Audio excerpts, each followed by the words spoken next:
Hello and welcome. This is Chandni Nebnani and you are watching It's Tomorrow News. Typhoon Faxai hits Tokyo area, leaving one dead. One of the strongest typhoons to hit Tokyo in recent years made landfall just east of Japan's capital on Monday, leaving one dead and bringing record-breaking winds and stinging rain. More than 130 flights were cancelled and train services closed for hours, snarling the morning commute for millions in a greater Tokyo area that has a population of some 36 million, as authorities warned it was dangerous to venture outside. Government spokesman told reporters that he had received a report of one death as well as damage caused by toppling trees and objects hurled into the air by the wind. Some 9 lakh power failures were also reported. Typhoon Faxai made landfall in the city of Chiba, that east of Tokyo, a little before dawn, bringing with it wind gusts of 207 kilometers per hour in Chiba, the strongest ever recorded there, national broadcaster NHK said. One woman was seriously injured after a metal pole from a golf course crashed onto her home. Local authorities said at least 30 people had been hurt in Chiba, Kanagawa and Shizuoka prefectures. Between 4 and 5 typhoons hit Japan every year, but it is unusual for them to do so near Tokyo. NHK said Faxai was the strongest storm in the area of several years. With winds of up to 210 kilometers per hour, Faxai is one of the strongest typhoons to hit the Japanese capital in a decade. More than 130 flights were cancelled and train lines closed for hours, disrupting the morning commute. Power cuts hit 9,10,000 people in the Tokyo area, Japan's national broadcaster NHK said on Monday morning. The entire city of Kanagawa lost power at one stage and authorities warned against going outside. As the storm approached, non-compulsory evacuation warnings were issued to more than 3,90,000 people in Kanagawa, Shizuoka and Tokyo prefectures. There are fears the storm could worsen severe food shortages in the country. The storm had headed out to sea by mid-morning, but authorities warned heavy rain was likely to continue for some hours, raising the risk of landslides and flooding. Kyoto reported more than 440 millimeters of rain had fallen in the city of Izu in Shizuoka prefecture in the past 24 hours. Metal signs were torn from the sides of buildings, trucks overturned, the metal roof of a petrol station torn off, and glass display cases destroyed, scattering pavements with broken glass. 24-hour fast food restaurants in central Tokyo closed, protecting their windows with plywood. Trees were uprooted throughout the metropolitan area and parts of the Tokaido Shinkansen line were briefly halted before service resumed several hours later. Earthquake hits southwest China, one person reported killed. Chinese state TV is reporting that an earthquake in the country's southwest has killed one person and injured another 63. The injured people have been hospitalized and 2 of them are in serious conditions, according to the Emergency Management Bureau of Zhejiang. The government's Earthquake Monitoring Center says the 5.4 magnitude quake struck the city of Zhejiang in Sichuan province early on Sunday. The casualties were reported by China Central Television, which gave no more details of the death or injuries. At least 132 houses collapsed and another 5,000 were damaged in the earthquake, Bureau said. It said 2,417 people were relocated. The epicenter, with a depth of 10 kilometers, was monitored at 29.55 degrees north latitude and 104.79 degrees east longitude, according to the China Earthquake Network Center. More than 100 members of the paramilitary People's Armed Police were sent to the area for rescue work, the official Xinhua news agency reported. Earthquakes occur frequently in the area, which lies in the eastern slope of the Tibetan Plateau. The Provincial Department of Emergency Management had sent 4,000 cotton quills and the Zhejiang Municipal Bureau of Emergency Management has dispatched 200 tents for the quake victims. Trains leaving Chengdu for Chongqing, the provinces of Guangdong, Shanxi, Yunnan, Zhejiang and Liaoning and some parts of Sichuan were either delayed or cancelled, China Railway Chengdu Group said. Some residents of Zhejiang received an early warning through smartphones, televisions, broadcasts and special receiving terminals 2 seconds before seismic waves from the quake reached the city. A real-time system providing warnings seconds after a quake can save lives because the warnings are transmitted via radio waves traveling faster than seismic waves. Radio waves travel at 3 lakh km per second, with seismic waves travel at 3 to 6 km per second. Therefore, people in nearby areas may escape danger before seismic waves arrive, said a senior research fellow with the China Earthquake Administration's Institute of Geophysics.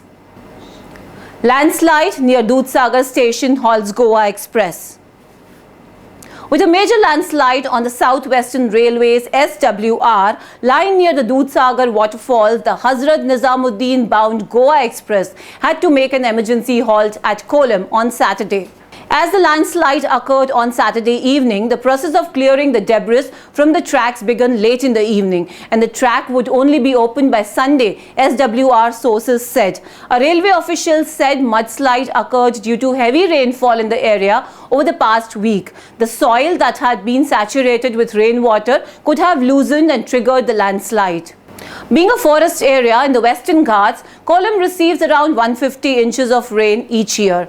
A 10-meter wide stretch adjacent to tunnel number 11 between the Dudhsagar and Sonalam service stations has collapsed on the track. The earth has covered the track at the mouth of the tunnel, and the train had to be halted at Kollam. Nobody was injured, as confirmed by the officials, said the landslide occurred at around 5 p.m. local time, where there were no people on the track. Seattle sees more than 1,000 lightning strikes in just 3 hours. About 1,250 lightning strikes were recorded in western Washington state during a storm that caused widespread power outages, the National Weather Service said. A strong line of thunderstorms developed over western Washington, bringing frequent lightning, heavy rains, flooding, and hail to the Puget Sound region, according to the National Weather Service's office in Seattle. The 1,250 lightning strikes were between 6 p.m. and 9 p.m. local time. It said of those, 200 were recorded in the Seattle metro area from 8 p.m. to 9 p.m.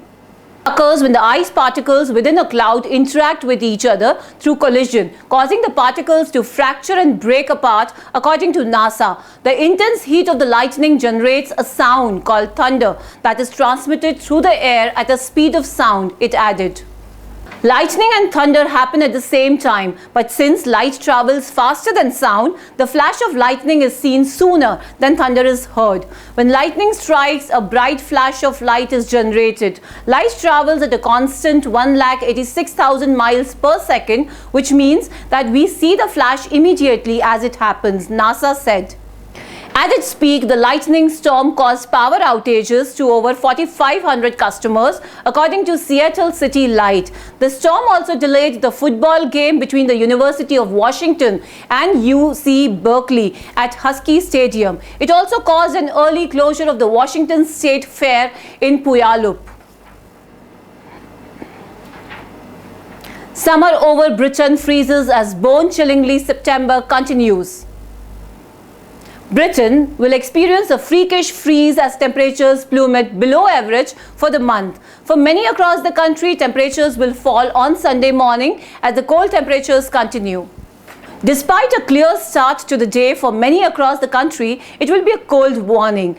The Met Office has confirmed that temperatures will drop to as low as 4 degrees Celsius, that is 39.2 degrees Fahrenheit, as many areas experience unusually cold weather for this time of the year. However, although for many across England and Wales it will be cold, it will be dry, Met Office meteorologists confirmed.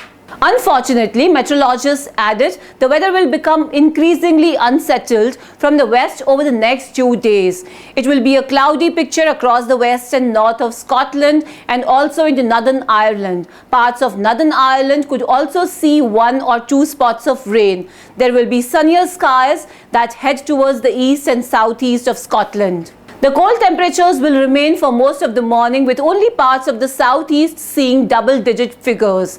Such is the cool temperatures that meteorologists added that there will be frost in 1 or 2 spots to start the day. The meteorologists also warned that there could even be some patches of rain that sweep across the country. The thickest of that cloud will be towards the west and northwest of the UK. Thankfully, following that cold morning, temperatures will rise during the afternoon, with the highest in London hitting 19 degrees Celsius. Further north, however, temperatures will struggle as many. It will once again be an unusually cold day for early autumn. The rain that had begun to track across the far north and west will start to move across larger areas, which will see Northern Ireland and Western Scotland covered by a thick band of weather on Sunday evening. That band of weather will remain overnight, while for the east of the UK, it will be much more clear but cold. Monsoon still lashes certain regions in India with record-breaking rains. Heavy rains have been battering parts of Madhya Pradesh for the last many days now. So much so that in a span of just 24 hours, from 8:30 a.m. on Sunday, Seoni has recorded extremely heavy rains of 313 millimeters, followed by Bhopal 140 millimeters, Sagar 109 millimeters, Raisin 132 millimeters, Jabalpur 75 millimeters, Mandla 61 millimeters, and Damo 58 millimeters.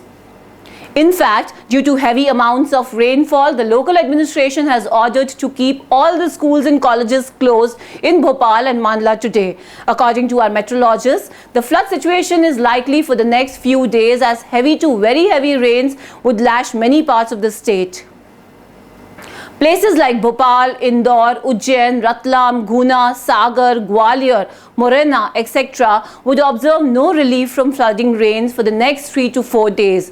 Mumbai rains continued during the last 24 hours as well, wherein Santa Cruz recorded 25 millimeter rain in a span of 21 hours until 5:30 a.m. today.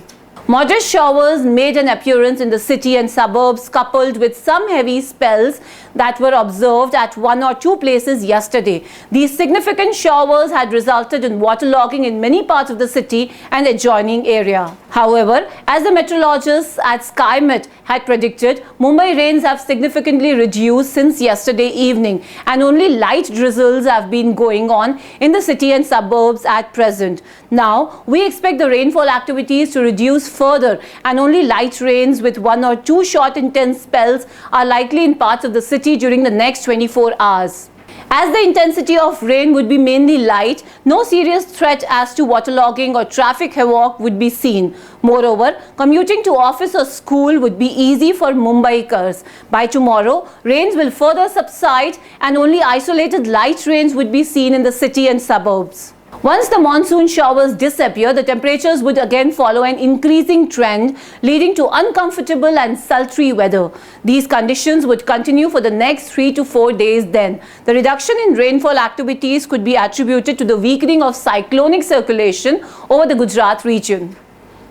Similarly, the offshore trough has lost its strength and the speed of the westerly winds has also reduced. That's all for now. For more news updates, stay tuned with us. It's Tomorrow News, Chandni Nebnani. If you like the video, please like, share and subscribe.